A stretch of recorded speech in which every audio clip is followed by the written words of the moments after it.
part 2 of my official Black Ops 3 beta review. If you missed the first installment, I started positive and detailed the top 3 things I appreciated about the beta, and today is the much more fun part. The top 3 things about Black Ops 3 that had my eyebrow twitching, my controller spiking, and my normal grown man demeanor reduced to that of a child scorned. Without further delay, here are the top 3 things in Black Ops 3 that made me rage. Number 1 is to be expected in a beta, but pissed me off nonetheless. Networking inconsistency. The straightforward problem here is the lag we've all come to know and expect in a peer-to-peer lobby. I gather there will be questionable lobbies and there will be lag spikes, but Black Ops 3 at times was far beyond anything I've ever seen. At some points, I experienced a bizarre super lag that wasn't just choppy. It actually reduced the speed of the game to some sort of slow motion state. Check out this clip. Oh my god. This is so bad. Oh my god. Lag missiles deploy. Yeah, oh, lag double. Put that shit on the grill. Alright, let's lag battle. Let's go. Lag battle, come on. I was just running beside myself. Explain how that happens.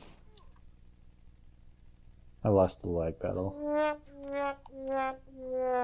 Now, maybe occasional lag is forgivable, but it's tougher to forgive cases where connecting to friends isn't just laggy, it's outright impossible. As you know, I like to play in-game chat to hear what's going on, and nearly every time I played with a big group of friends, say 4 to 6, I'd be able to hear only a couple of them, and only a couple of them would be able to hear me. So what's left is a lobby that's the equivalent of an old middle school game of telephone. Hey, Bobby. You tell Billy to meet me out by the basketball court at recess so I can tell him what Tommy said. You get the gist. I know game chat isn't important to everyone or to all of you, but the problems connecting to friends went far beyond just that. Invites sent but not received. Not being able to join friends who are labeled as joinable and should be joinable. Attempted acceptance of invites being rejected with error codes. All of these things were obstructive, and nobody likes a half hour of hula hooping before playing with your friends. Now you might wonder if I have some sort of connection problem on my end. I do not. My consoles are wired to the router with static IPs set up not to restrict any traffic whatsoever. Especially strange, I had a persistent moderate NAT type on the Xbox One in Black Ops 3, even though the network testing on the Xbox itself reported open. For this reason, I suspect these networking issues are on Treyarch's side, not Microsoft's. But the good news is my biggest problem with Black Ops 3 isn't a game design decision. It is a technical problem, and one that should be theoretically fixable in 2 months' time, but then again, the Master Chief Collection was also theoretically fixable, so we'll see. Number 2 is a point on which I am not alone. Fuck Rejack. Fuck you Rejack-offs who use it, and fuck you Treyarch for bringing this ability into the game. If you're not familiar, Rejack is a specialist ability which lets you resurrect or rejack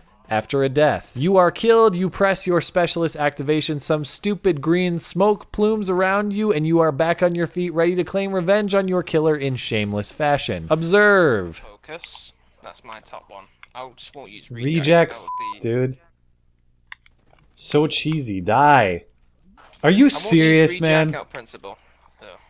I'm saving that fucking bullshit clip. Now, there are defenders of Rejack in the community, and many note it's been nerfed so that your score streak doesn't carry over and this and that. But I don't need nuance here. All Rejack is final stand or second chance revisited. I don't want to kill anybody twice. I don't care if it's easy to kill someone twice. I don't care if it's hard to kill someone twice. Having to kill someone twice interrupts the flow of the game, and I don't want it. You want to nerf Rejack properly? Here are my 2 proposals. 1, delete it from the game. 2, make it so Rejack activation reboots your console. Better yet, make it so Rejack activation shorts some wires in your console and lights it on fire, hopefully resulting in a total loss of your home.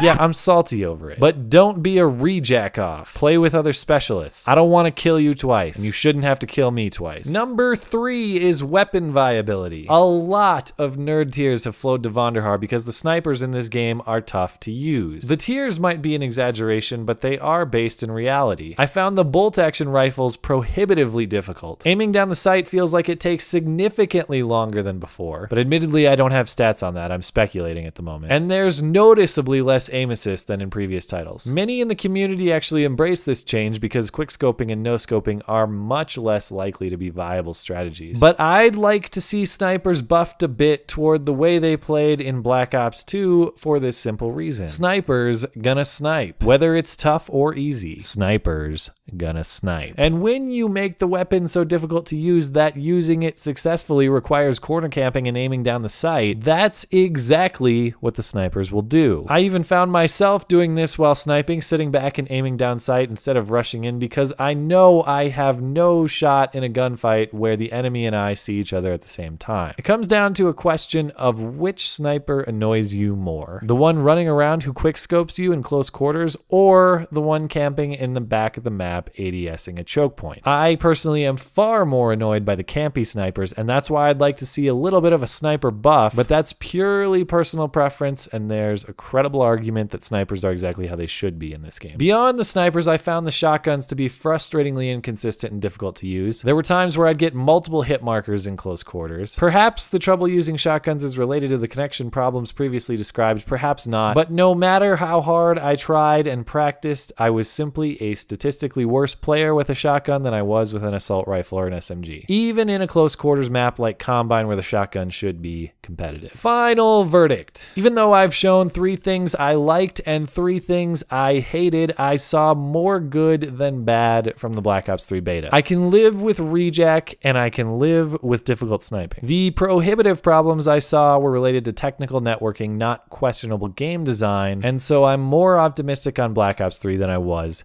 pre-beta. We can hammer on the technical points and the metagame analysis for hours. When it comes to game review, I am admittedly a humble and filthy casual, a peasant who is not only inferior, but who lacks the comprehension even to understand his own inferiority. You might say that's why I like this game, but really the only question that concerns my peasant mind is this: did I have fun? The answer is an unqualified yes with Black Ops 3 so far. Iron out the technical problems, Vondi, and I think you have potential to revitalize a franchise otherwise headed straight for the grave. I guess you could say you've rejacked Call of Duty, but still rejack. Thanks as always for listening and for supporting this series. Always appreciate the thoughtful discussion below and on Twitter at skag_3.